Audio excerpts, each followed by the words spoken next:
வாலைக்கும் பாய். சலாம் பாய், நம்ம இந்த ஆட்டு பண்ணை எங்கே இருக்குன்னு கொஞ்சம் லொக்கேஷன் சொல்லுங்கள் பாய். நம்மகிட்ட எத்தனை ஆடு இருக்குது இந்த மாதிரி? இப்போ வந்து வளர்ப்பு நம்மளதெல்லாம் சேர்த்து 90 இருக்குது. வளர்ப்புனா வளர்த்தும் கொடுக்குறோம் கஸ்டமர்ஸ்க்கு. ஓ, நீங்கள் குட்டி வாங்கி கொடுத்தா வளர்த்தும் கொடுக்குறீங்க. ஒரு குட்டி வாங்கி கொடுத்தா அந்த குட்டி நாம் வாங்கி கொடுக்கும்போது அதுவும் நீங்களே வாங்குவீங்களா? கஸ்டமரும் அதுக்கு எவ்வளோ வாங்குறீங்க மாதத்துக்கு? மாதத்துக்கு வருது 2000லேருந்து 2500 3000. அது எப்படி மாறுது? ஏன்னா அதுக்கேற்ற மாதிரி தீனி கொடுப்பீங்களா? 2000னா இந்த மாதிரி சீசன் ஃபுட். சரி, 2000னா கொஞ்சம் தீனி கம்மியாக கொடுப்பீங்க. அப்படியெல்லாம் இல்லை. ஆ, சரி. லைவ் வெயிட் எவ்வளோ வரும் சுமாரா? 100+ தான் இருக்கும். வீட்லேயே இந்த தள்ளுதே. நீங்கள் 60 கிலோ இருப்பீங்கன்னு நினைக்கிறேன். ஃபோன் நம்பர் அதில் இல்லை, அந்த பின்னாடி பேனர் இல்லைன்னு நினைக்கிறேன். சொல்கிறேன், நம்பர் தரேன். சொல்லுங்கள். வாலைக்கும் பாய். சலாம் பாய், நம்ம இந்த ஆட்டு பண்ணை எங்கே இருக்குன்னு கொஞ்சம் லொக்கேஷன் சொல்லுங்கள் பாய். லொக்கேஷன் பார்த்தீங்கன்னா நரிம்பேட் போஸ்ட்டு, பன்னீர்கோட்டை. பன்னீர்கோட்டை ஆம்பூரில். ஆம்பூர் தான். ஆம்பூர் டிஸ்ட்ரிக்ட். 9 கிலோமீட்டர்ஸ். ஆம்பூர் வந்து 9 கிலோமீட்டர் உள்ளே வரும். நம்மகிட்ட எத்தனை ஆடு இருக்குது இந்த மாதிரி? இப்போ வந்து வளர்ப்பு நம்மளதெல்லாம் சேர்த்து 90 இருக்குது. வளர்ப்புனா வளர்த்தும் கொடுக்குறோம் கஸ்டமர்ஸ்க்கு. ஓ, நீங்கள் குட்டி வாங்கி கொடுத்தா வளர்த்தும் கொடுக்குறீங்க. நம்மளும் குட்டி வச்சுருக்கிறோம், வாங்கிக்கிறோம். ஒரு குட்டி வாங்கி கொடுத்தா அந்த குட்டி நாம் வாங்கி கொடுக்கும்போது அதுவும் நீங்களே வாங்குவீங்களா? கஸ்டமர் செலெக்ஷனில் வாங்கி கொடுத்தா அதுவும் வளர்த்துறோம். அதுக்கு எவ்வளோ வாங்குறீங்க மாதத்துக்கு? மாதத்துக்கு வருது 2000லேருந்து 2500 3000. அது எப்படி மாறுது? ஏன்னா அதுக்கேற்ற மாதிரி தீனி கொடுப்பீங்களா? 2000னா இந்த மாதிரி சீசன் ஃபுட். சரி, 2000னா கொஞ்சம் தீனி கம்மியாக கொடுப்பீங்க. அப்படியெல்லாம் இல்லை. குட்டிக்கு ஏற்ற குட்டிக்கு தகுந்த மாதிரி. சரி, அவர் சின்ன குட்டியாக வாங்கி கொடுத்தா 2000 வாங்கிக்குவீங்க. வாங்கும்போதே பெரிய குட்டியாக வாங்கி கொடுத்தா 3000 வாங்கிக்குவீங்க. அப்படி அந்த மாதிரி கணக்கு தான் வச்சுக்கோங்க. சரி சரி. உங்கள் குட்டியும் குட்டி இருக்குது, அங்கே நீங்கள் வாங்கி வளர்த்துக்கு ஒரு குட்டி அதுவும் இருக்குது. பண்ணுறோம். இப்போ இது என்ன முடி இப்படி இருக்குது? இது வந்து கோங்குன்னு சொல்லுவாங்க. என்ன ரகம்? கோங்கு. கோங்கு கர்நாடகா ப்ரீட் அது. ஓஹோ, சண்டைக்குன்னு யூஸ் பண்ணுவாங்க. சரி சரி. இது நம்ம ஆசைக்கு வாங்கினது அப்படியே கஸ்டமர் எடுத்துக்கிட்டாங்க. ஒரு வருஷமாக வளர்த்துன்றாங்க. ஒரு வருஷம் இங்கே இருக்குது. 16 மாதம் ஆச்சு அது. 1.5 வருஷம் பக்கம் ஆயிடுச்சு அதுக்கு. ஆயிடுச்சு, மேலே ஆயிடுச்சு. அவ்வளோதான். இந்த வருஷம் 2 பல்லு தான். இப்போ இதெல்லாம் 2 பல்லா 4 பல்லா? இது 4 பல்லு. இது 4 பல்லு. ஆமாம். இது குட்டி வாங்கி கொடுத்தா இல்லை உங்கள் வந்து கொஞ்சம் மீடியம் சைஸ் 2 பல்லில் தான் வாங்குது. இப்போ 4 பல்லில் இருக்குது. 6வது பல் ஸ்டார்ட் ஆக போகுது. சரி, அதான் கொஞ்சம் பெருசாக இருக்குது இது. இது லைவ் வெயிட் எவ்வளோ வரும் சுமாரா? 100+ தான் இருக்கும். வீட்லேயே இந்த தள்ளுதே. நீங்கள் 60 கிலோ இருப்பீங்கன்னு நினைக்கிறேன். 54 தான். 100+ தான்.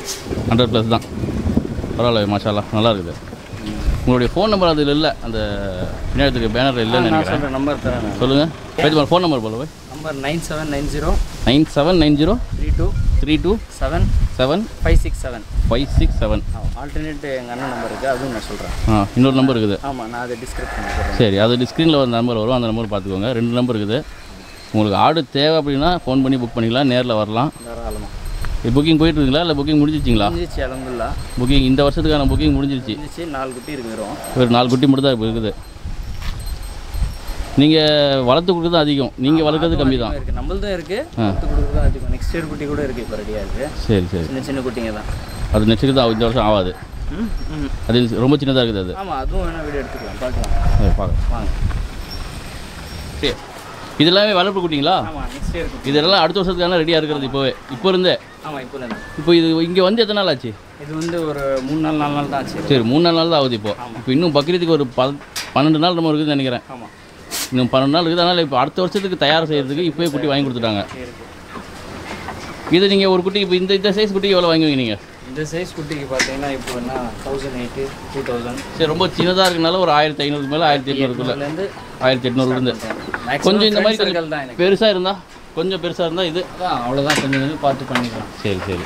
அப்புறம் மாறிடும். ஒரு 3 மாதம் வளர்த்தா அதுக்கப்புறம் கொஞ்சம் ரேட் மாறிடும். சரி சரி. இப்போ இன்னும் கொஞ்சம் பெருசாகிடுது, தீனி அதிகமாக சாப்பிடும், அதனால் கொஞ்சம் ரேட் ஏற்றுறது. இப்போ இதில் எடுத்தது தான், இது பேரட் பள்ளியில். பேரட் பள்ளி. ஆமாம், இது 13,000. இது அது வந்து ஃப்ரெண்ட் அவங்களே எடுத்துருக்கு. எவ்வளோக்கு வாங்கினாங்களா உங்கள்கிட்ட? 15,000 சொன்னாங்க. 15,000. அந்த குட்டி இப்போ அது வேறு இடத்துல எடுத்திருக்காங்க அவங்களும் தெரிஞ்ச ஆள் தான்.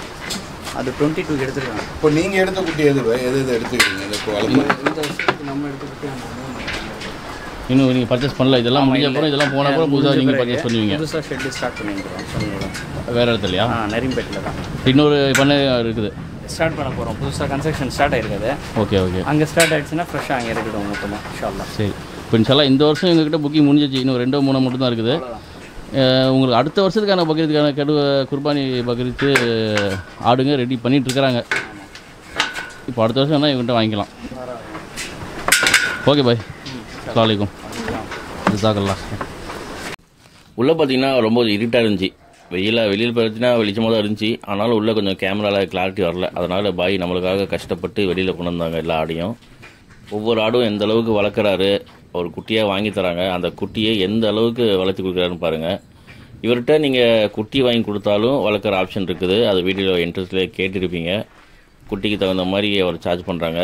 மந்த்லி இவ்வளோ அப்படின்னு ஒரு பேசிக் ஒரு சார்ஜு. அதுக்கப்புறம் குட்டி வளர வளர அது மேக்ஸிமம் கொஞ்சம் சார்ஜும் வளரும் அப்படின்னு சொல்லியிருக்கிறாரு. இவருடைய ஃபோன் நம்பரும் அதில் அப்லோட் பண்ணியிருக்கிறேன். அதுலேயே ஸ்க்ரீன்லேயும் போட்டிருப்பேன். அந்த நம்பர் ட்ரை பண்ணி பாருங்கள், ஃபோன் பண்ணி கேட்டுக்கோங்க. நீங்கள் குட்டியே வாங்கி கொடுத்து எனக்கு இந்த அளவுக்கு வளரணும் அப்படின்னு நினச்சினா கூட அந்த அளவுக்கு பார்த்துக்கோங்க. இது உள்ளே இருக்கும்போது எப்படி இருந்துச்சு பாருங்கள். இந்த கடா வெறும் ஃபுல்லாக முடி தான்.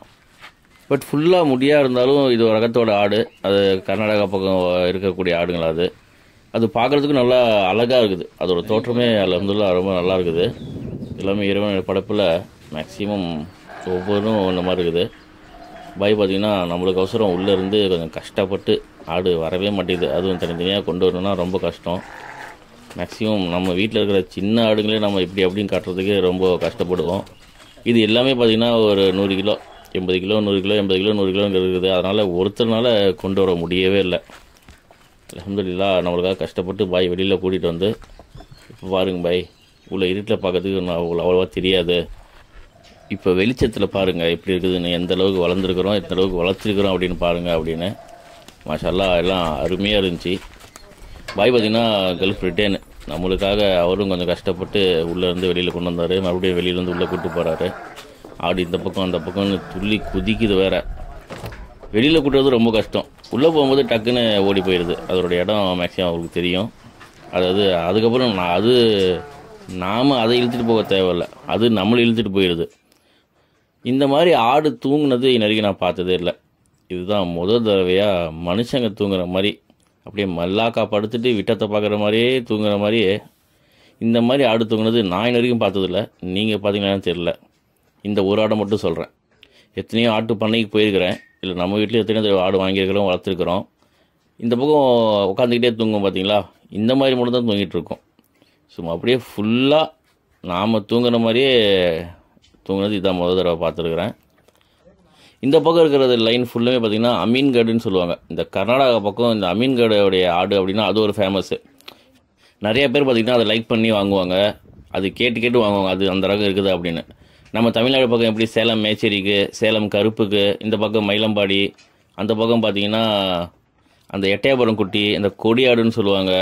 அந்த மாதிரி அந்த பொட்டு கடைன்னு சொல்லுவாங்க. அந்த சண்டைக்குனாக மதுரை பக்கம்லாம் ஃபுல்லாக வளர்த்துவாங்க. அந்த மாதிரி கடைலாம் ஃபேமஸாக இருக்கிற மாதிரி இந்த பக்கம் பார்த்திங்கன்னா இந்த ரகம் ஃபுல் ஃபேமஸ்ஸு. கர்நாடகா பக்கம் பெங்களூர் பக்கம்லாம் நிறையா பேர் இந்த ஆடு தான் நிறையா பேர் வாங்குவாங்க.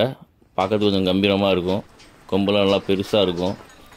அப்படியே இந்த ஆட்டு பண்ணை வீடியோ எடுத்துகிட்டு இருக்கும்போது வெளியில் பக்கம் பார்த்திங்கன்னா ஒரு அண்ணன் தன்னுடைய ஆட்டு மேய்ச்சலுக்காக கூட்டிகிட்டு போகிறாரு. என்னதான் நம்ம பண்ணையில் வளர்த்துற வாங்கி சாப்பிட்ற ஆடாக இருந்தாலும் அந்த மேய்ச்சல் விட்டு இங்கேயும் அங்கேயும் கொஞ்சம் ஆடி ஓடி குதிச்சு அதான் எல்லாமே சாப்பிட்டு வளர்க்குற அந்த ஆட்டோடைய கறி அந்த டேஸ்ட்டே தனி தான். அது யாரும் மறுக்க மாட்டாங்க. பட் அதுக்குன்னு பண்ணையில் வளர்க்குற எல்லா ஆடுகளும் அந்த மாதிரின்னு சொல்ல முடியாது. அதுவும் அல்ஹம்துலில்லாஹ் ரொம்ப நல்லாயிருக்கும். அது என்னென்னா அந்த படத்தில் சொல்லுவாங்கள்ல, அது துணி புல் நுனி புல் எல்லாம் சாப்பிட்டு அது வளர்ந்துருக்கும். அதனால் அது ஒரு தனி ரகம், தனி டேஸ்ட்.